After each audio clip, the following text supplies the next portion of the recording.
when the code meets the heart. Author June Calloway. Part 2. The Season of Falling. Chapter 5. Cherry Blossoms in the Server Room. Spring deepened, and with it, something between them deepened too. Slow and unspoken, like water finding the lowest point in a landscape without ever announcing where it meant to go.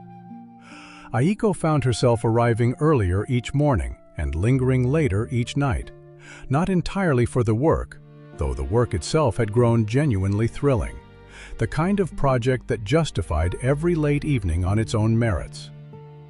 The model they were building together, almost as a side experiment at first, had begun to show results that made even the senior researchers stop by Aiko's desk to ask what exactly she'd changed in the architecture. It was Kenji who first called what was happening between them by something close to its true name, on a night in late April when the sakura outside the office windows had begun shedding their last petals onto the wet pavement 9 floors below, the trees along the street finally giving up their brief, extravagant beauty to the gutters and the wind. Kenji, do you know what I miss most? He stood beside her at the glass, close enough that she could feel the warmth that seemed, impossibly, to radiate from him despite everything that should have made him cold. A warmth she had stopped questioning and simply accepted, the way one accepts the existence of any good thing without demanding it explain itself. Walking under the blossoms at Yoyogi Park, there's a particular bench near the south gate, half hidden behind an old maple. You can sit there at golden hour and watch the petals fall like the whole world is being gentle with you, just for a few minutes. My mother used to take me there every spring when I was small, before things got difficult for her. Aiko. You miss it. You make it sound like you can't go anymore. A pause, the kind she'd learned to recognize, the kind where something in him retreated half a step, even as his body stayed perfectly still, his eyes fixed on some point beyond the glass that she couldn't follow. Kenji. It's complicated. Work keeps me here more than I'd like. There are places I used to go that I just don't anymore. I can't fully explain it yet. Aiko.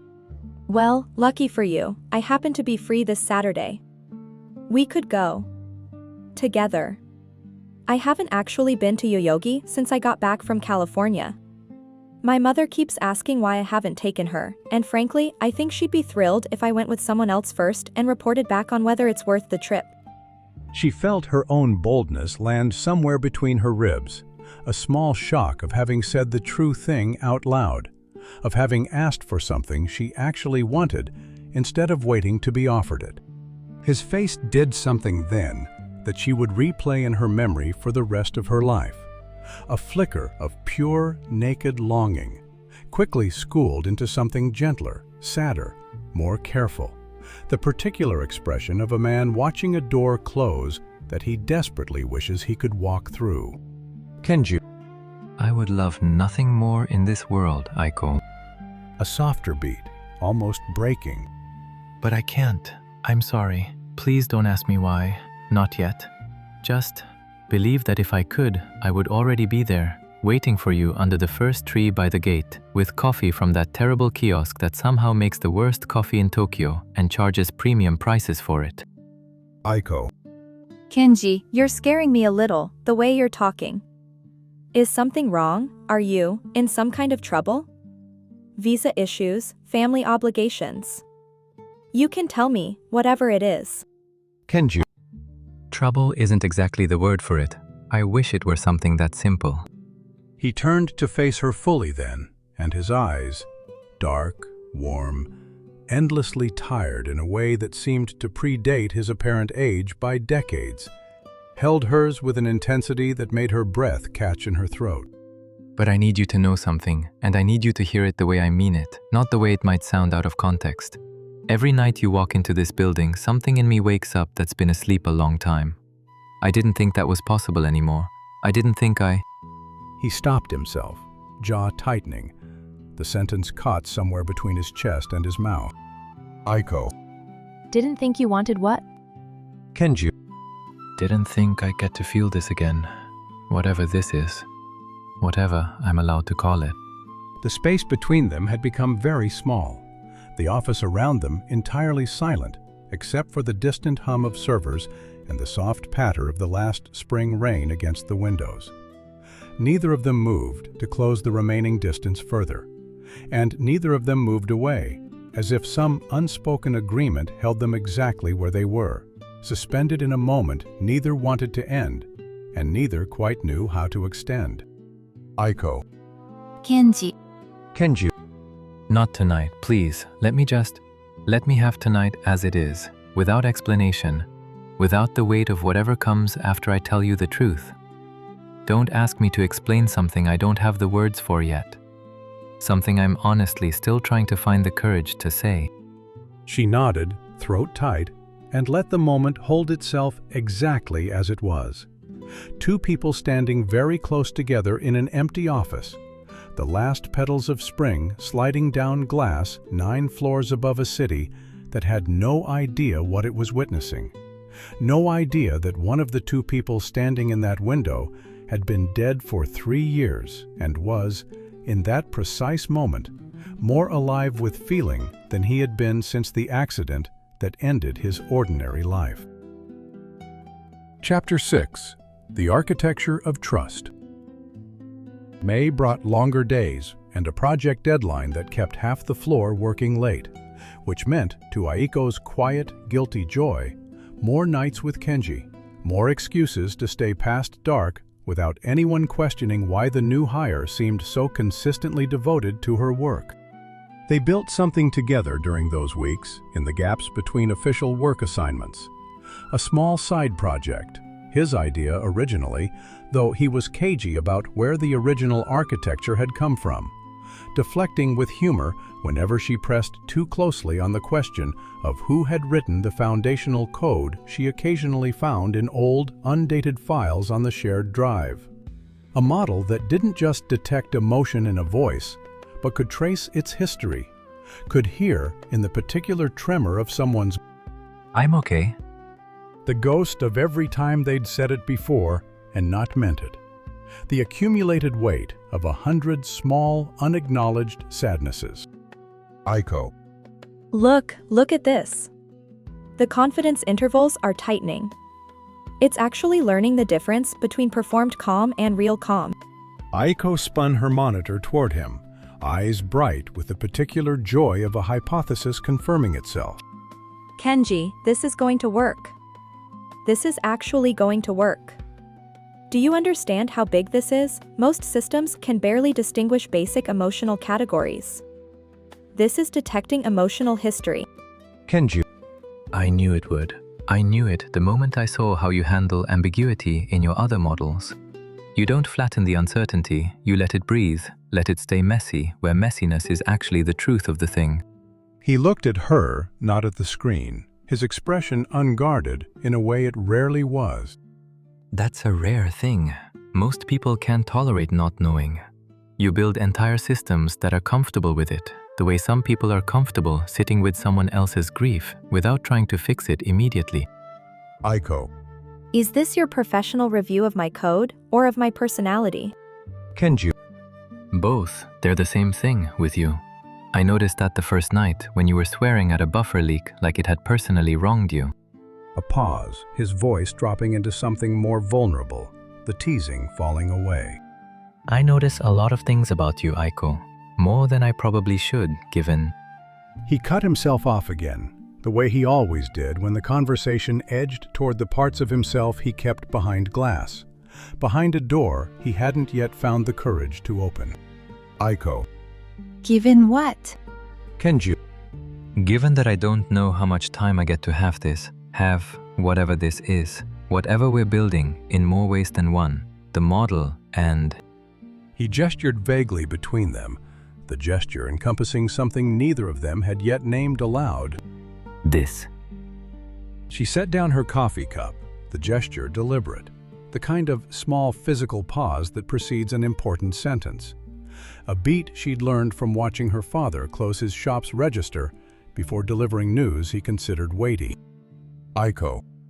Then maybe you should stop treating it like something that's about to be taken from you, and start treating it like something you get to choose every day that you have it. Isn't that better than spending whatever time we do have being afraid of losing it? He was quiet for a long moment, his eyes fixed somewhere past her shoulder, somewhere that might have been the window or might have been 3 years in the past. When he spoke again, his voice had changed, rougher, more unguarded than she'd ever heard it, stripped of its usual careful warmth. Kenji. You say things like that, and I forget for a second that there's a version of this story where I'm not allowed to have you. I forget. And it's the best feeling in the world, forgetting, even temporarily, even knowing the remembering will come back eventually. Aiko. Though something always seemed to keep their hands from quite meeting, a resistance neither of them had yet understood. Then forget. Just for tonight. Forget with me, And let's see how far we can build this thing before either of us has to think about endings. And for a while, for that whole golden electric stretch of May, with cherry blossoms giving way to the first green fullness of early summer, he did. Chapter 7. A Conversation in the Rain. It rained the night he finally told her about his mother, sitting on the low concrete steps outside the building's loading dock, the kind of unglamorous corner of Tokyo that somehow felt more honest than any rooftop view, more honest than the polished glass and chrome of the lobby 9 floors below where they sat. Kenji. She used to say I fell in love with machines before I ever fell in love with people. She wasn't wrong for a long time. I think I was 26 before I understood that code could only ever be a rehearsal for the real thing, for actually showing someone you see them, that you've noticed the specific shape of their loneliness and want to help carry it. Aiko. What changed? What made you understand that? Kenji. I started building heart systems, trying to teach a machine to listen the way I wished people had listened to me growing up. My father left when I was 9, just packed a bag one Tuesday and didn't come back.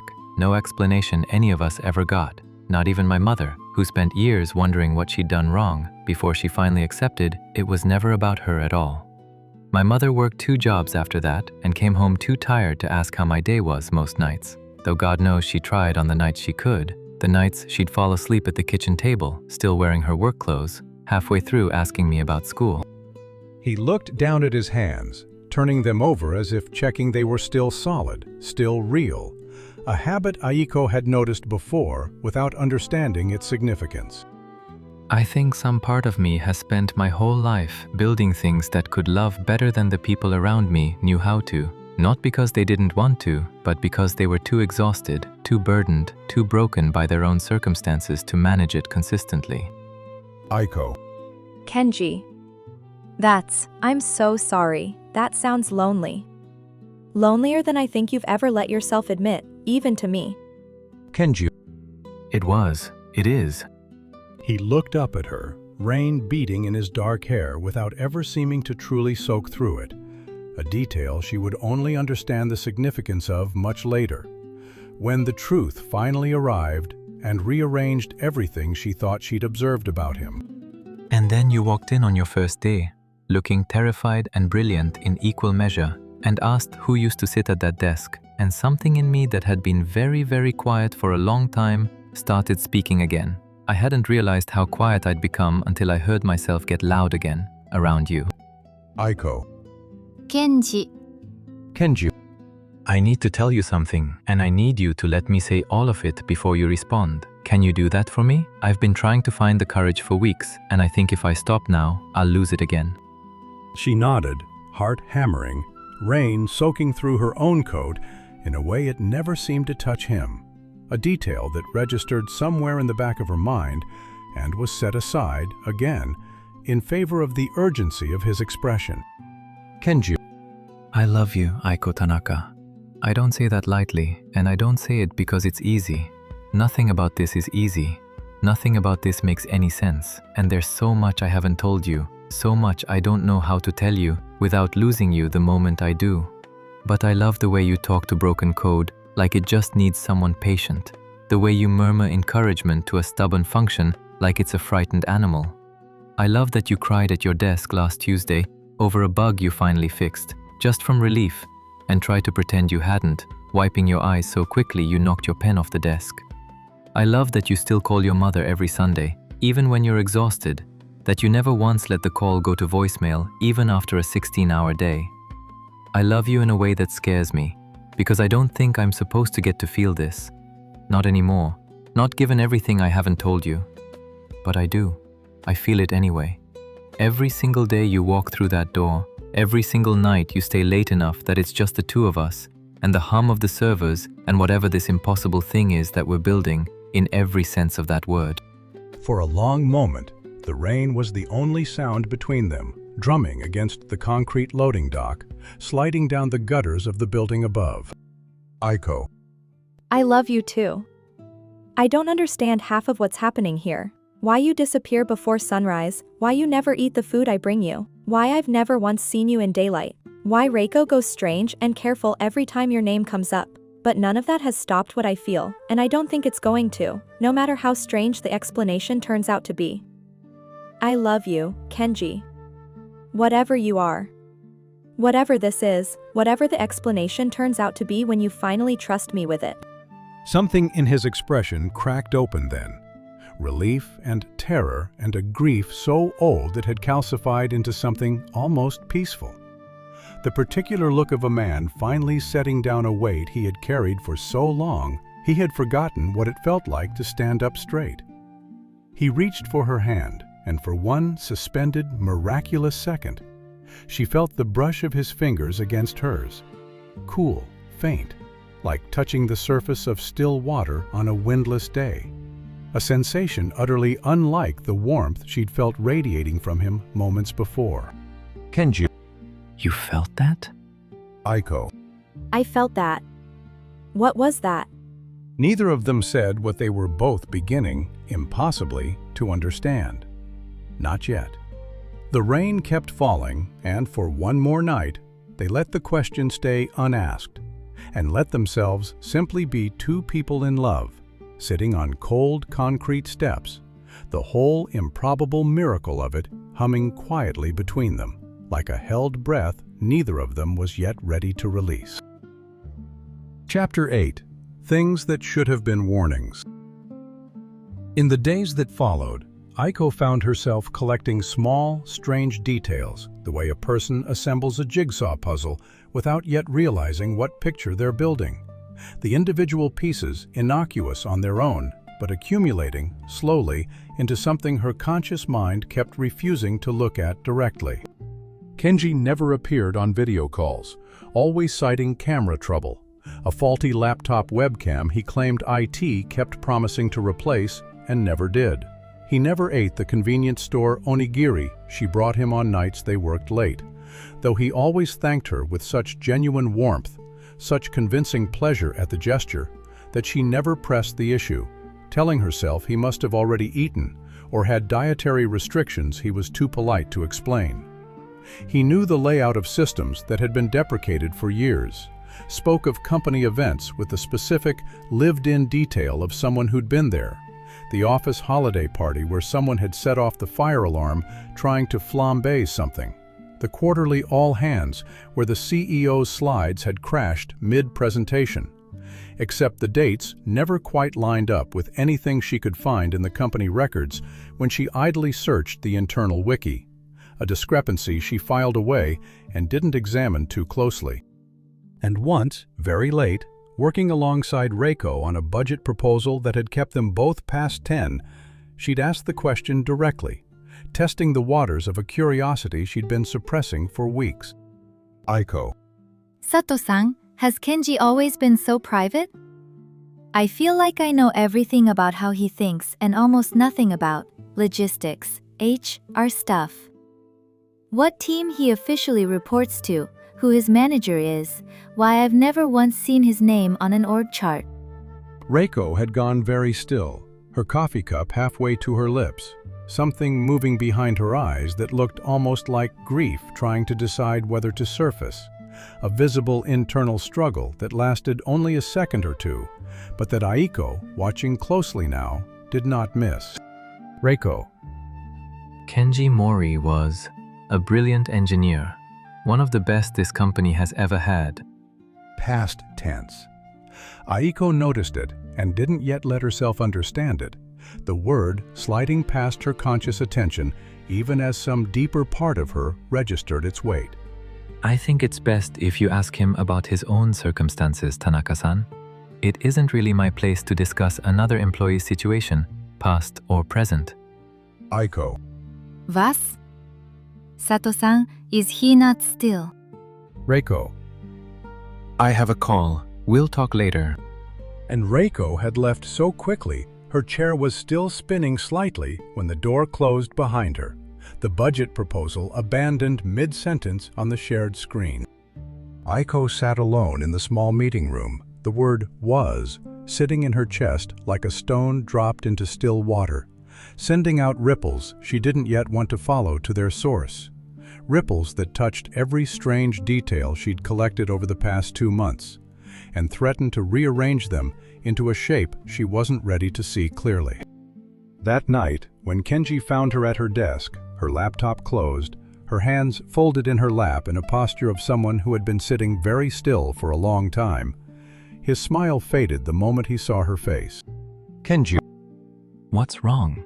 You look like you've seen... He stopped himself, an odd, pained half-smile crossing his face at his own unfinished sentence, as though he'd nearly made a joke that suddenly seemed far less funny than intended. What happened, Aiko? You can tell me. Aiko. Reiko Koju was, like you are not. She couldn't finish it either, the word feeling dangerous in her mouth, like saying it might make it true, or might finally force something true into the light that had been patiently waiting for weeks now to be acknowledged.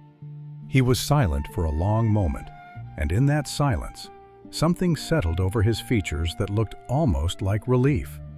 The particular relief of a person who has been carrying something heavy for a very long time and senses finally that they might be allowed to set it down, that the moment of reckoning he had been dreading and anticipating in equal measure had finally arrived. Kenji. Aiko, my love.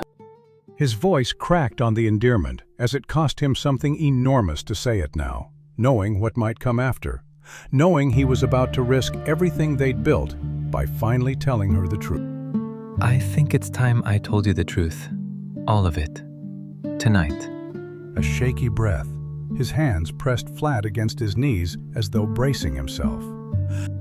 And I need you to know, whatever happens after I do, whatever you decide once you understand what I am, that loving you has been the realest thing I have felt in 3 years.